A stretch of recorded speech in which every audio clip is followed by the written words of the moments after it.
The Dragau class is a design that goes right back to the beginning of the Caspar II system.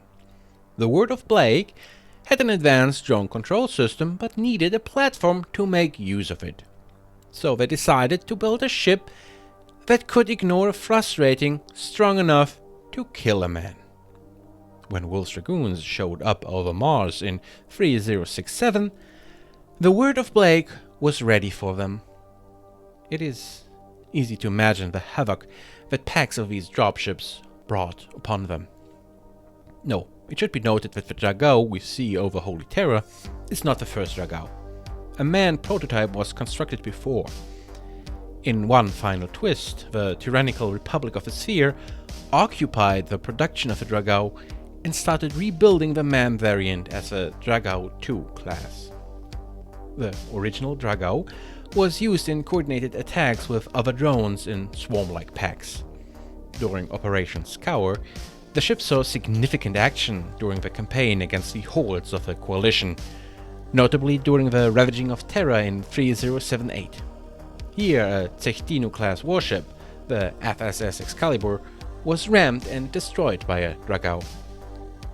Based on a Gazelle hull, the Dragau class is the testbed used by the Word of Blake to evaluate their Caspar II SDS control system.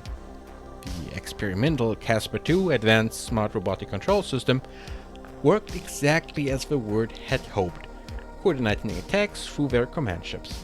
In addition, their lack of crew allowed them to maintain impossibly high speed, perform maneuvers that would kill the crew of a manned vessel, and to maximize their armor protection. The Dragau's hull is protected by 66.5 tons of heavy ferroaluminum armor, weighing as much as a Crusader battle mech. This heavy armor allowed the Dragaus, deployed by the Word of Blake, to withstand hostile weapons fire and to stay in the fight longer. The armor protection was supplemented by the SEM effect of a Caspar II. The ship features a single cargo bay, able to carry up to 174 tons of supplies for a ship, with a single cargo door to provide external access. The Dragau is a very efficient weapons platform.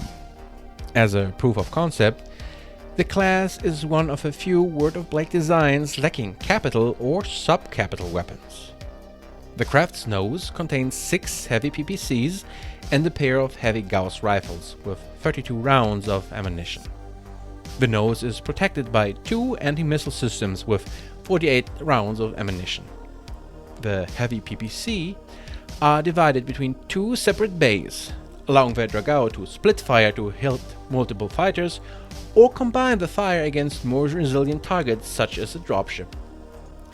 Each of the Dragau's wing sections features the following weaponry: 2 Artemis IV guided 15-tube long-range missile launchers, 2 ER-PPCs, and 2 advanced technology large variable speed pulse lasers.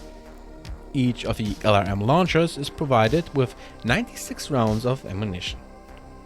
A pair of rear-facing large VSP lasers are mounted in each wing section. The aft-facing weapons bay includes a pair of large VSP lasers backed up by 2 extended-range medium lasers.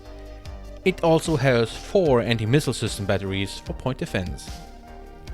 The Dragau class relies upon its weapons to shred the armor of enemy units. The dropship then uses its quartet of Artemis IV enhanced LRM-15 launchers to capitalize on breaches in the enemy unit's armor. In addition, the smaller weapons were more effective in targeting enemy aerospace fighters.